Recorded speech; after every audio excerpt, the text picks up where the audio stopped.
నిజంగా అవి చూస్తుంటే ఖమ్మంలో అంటే గోదావరి పరివాహక ప్రాంతాల్లో ఏ విధంగా ఎఫెక్ట్ అయిందో మనం ఎక్కువగా నష్టం వాటిల్లినట్లు తెలుసు. ఎస్, ముఖ్యంగా తెలంగాణలో 2 ప్లేసెస్లో రవి, కామారెడ్డి, మెదక్.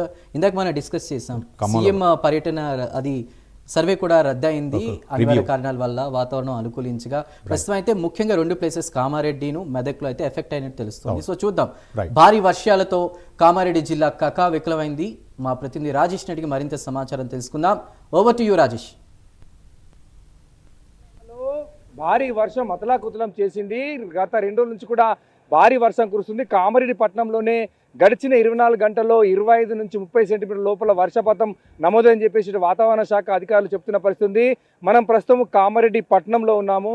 ఇక్కడ ఎన్జిఓస్ కాలనీ కూడా పూర్తిగా జల దిగ్బంధంలో వెళ్ళినటువంటి పరిస్థితి. అయితే గత 2 రోజుల నుంచి కురుస్తున్నటువంటి భారీ వర్షానికైతే లోతట్టు ప్రాంతాలన్నీ జలమయమైనటువంటి పరిస్థితి ఉంది.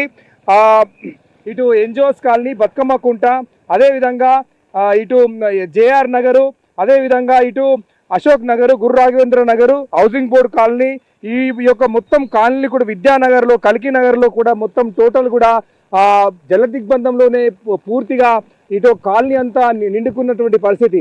అయితే ఈ విషయంలో ఇప్పటికే అధికారులు ఇటు నిజామాబాద్ కలెక్టరేట్ కూడా కంట్రోల్ రూమ్ కూడా ఏర్పాటు చేసిన పరిస్థితి. ఇటు కామారెడ్డి కలెక్టరేట్లో కంట్రోల్ రూమ్ ఏర్పాటు చేశారు. అయితే ఎవరు కూడా అత్యవసరం అయితేనే తప్ప రావాలి, లేకపోతే బయటికి రావద్దని చెప్పి చెప్తున్న పరిస్థితి. ఒకసారి మనం ఆశించే ప్రయత్నం స్థానికులు ఉన్నారు. సార్, ఎట్లా ఉంది పరిస్థితి ఇక్కడ? చాలా విపరీతమైన నిన్నటి నుంచి చూస్తుంటే 24 అవర్స్ నుంచి చాలా ప్రమాదకరంగా కామారెడ్డి ప్రాంతం అంతా అయోమయంగా అవుతుంది. ఇప్పుడు ఎట్లా ఉంది మొత్తం టౌన్ అంతా? ఎట్లా ఉంది టౌన్ అంతా ఆగమేఘాల మీద ఉన్నది. కానీ అధికారులు కూడా వస్తారని వస్తురు కూడా. అది ఇక్కడ స్థానికులు అయితే చెప్తా ఉన్నారు. గత 2 రోజుల నుంచి కురుస్తున్నటువంటి భారీ వర్షాలకు మొత్తం అతలాకుతలమైంది కామారెడ్డి పట్టణం అని చెప్తా ఉన్నారు. మరొకరిని మనం మార్చే ప్రయత్నం చేద్దాం. సార్, ఎట్లా ఉంది ఇక్కడ వర్షం పుల్లు పడుతున్న పరిస్థితిలో? చాలా ఘోరం ఉందండి. ఇది ఎప్పుడు లేనంత నష్టపరిహారం జరిగింది కామారెడ్డి పట్టణాన్ని ప్రజలకైతే. ఇప్పుడు చూస్తూ ఉన్నాం, ఇప్పుడు కొన్ని ఇల్లులు ఉన్నాయి, అసలు కార్లు కానీ, టీవీ, ఫ్రిడ్జ్ చాలా నష్టపోయినాయి. కామారెడ్డి ఎప్పుడు లేనంత నష్టం అయితే జరిగిందండి. చాలా అయితే నష్టం జరిగిందండి. మరొక వ్యక్తిని సార్, ఎట్లా ఉంది పరిస్థితి?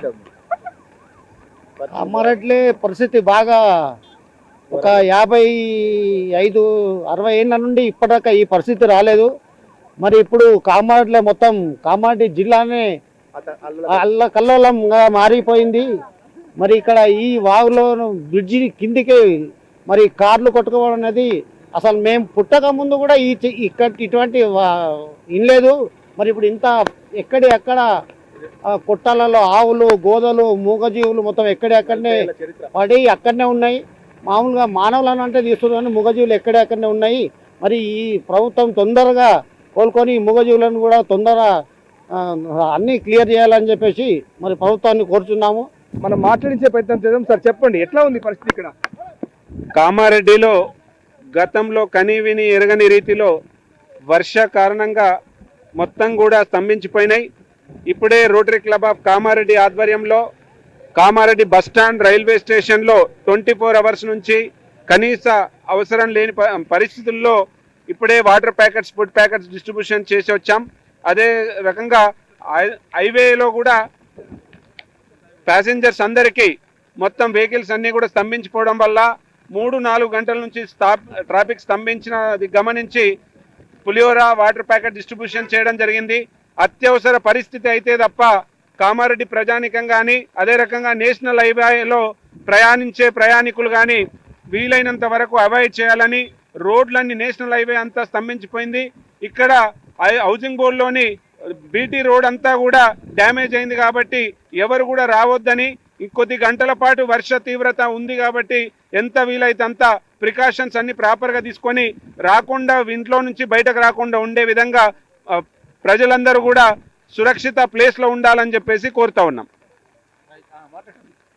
అధిక వర్షపాతం వలన ఎడతెరిపి క్లౌడ్ బస్ట్ అయిన సందర్భంగా కామారెడ్డి పరిసర ప్రదేశాల్లో తీవ్రమైన వర్ష ప్రభావం ఉండడం వలన రోటరీ క్లబ్ ఆఫ్ కామారెడ్డి తరపున అసిస్టెంట్ గవర్నర్ జయపాల్ రెడ్డి గారు, pass president, immediate pass president నేను రాజేశ్వర రెడ్డిని, సో ఇక్కడ బాధితులు ఎవరైతే ఉన్నారో మిగతా రోడ్డు సర్దున పాల్గొని బాధితులు ఎవరైతే ఉన్నారో వాళ్ళకు ఆహార పొట్లాలను మంచినీటి సౌకర్యాన్ని కామెడీ బస్ స్టాండ్లో మరి రైల్వే స్టేషన్లో మరియు నేషనల్ హైవే రోడ్డు క్యాసంపల్లి ఏరియాలో ఏదైతే ప్రభావితం జరిగిందో అక్కడికి వెళ్ళేసి పంచడం జరిగింది.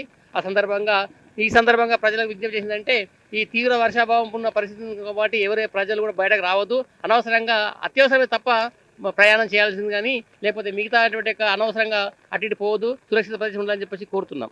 ఈ భారీ వర్షంలో అంటే భారీ వర్షానికి అంటే బయటికి వచ్చినటువంటి నిరాశ్రయులైనటువంటి వారు ఇటు పునరావాస కేంద్రంలో ఉన్నటువంటి వారి కొరకు కూడా సహాయ సహకారాలు అందిస్తున్నామని చెప్పేసి ఓవైపు స్వచ్ఛంద సంస్థలు చెప్తుంది, మరోవైపు ఇటు అధికార యంత్రాంగం అయితే దీని యొక్క యుద్ధ ప్రాతిపదికన మరమ్మతులు చేసే విధంగా ప్రస్తుతం అయితే చర్యలు తీసుకున్న పరిస్థితి అయితే నెలకొంది. కామారెడ్డి జిల్లా వ్యాప్తంగా నిజామాబాద్ జిల్లాలో కూడా భారీ వర్షాలు అయితే అతలాకుతలం చేస్తున్న పరిస్థితి. ఇది ఇక్కడ వర్షాలకు సంబంధించి తాజా అప్డేట్. కెమెరా పర్సన్ ప్రవీణ్తో Rajesh, prime line news, Kamareddy నుండి.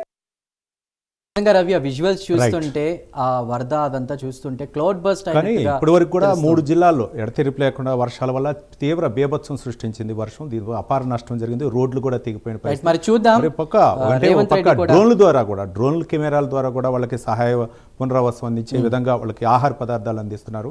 అధికారులు అయితే ఒకటే హెచ్చరికలు జారీ చేస్తున్నారు, ఏదైనా అత్యవసరం అయితే తప్ప లేకపోతే బయటికి రావద్దని చెప్పి సీఎం కూడా అధికారులు కూడా ఏరియల్ సర్వే చేయబోతున్నారు కాబట్టి సో వాళ్ళ ఇబ్బందులన్నీ కూడా తొలగించాలని మనము కోరుకుందాం. రైట్. ఇవి ఇప్పటి వరకు ఉన్నటువంటి updates. Keep watching prime 9 news. నిజం ఇదే మా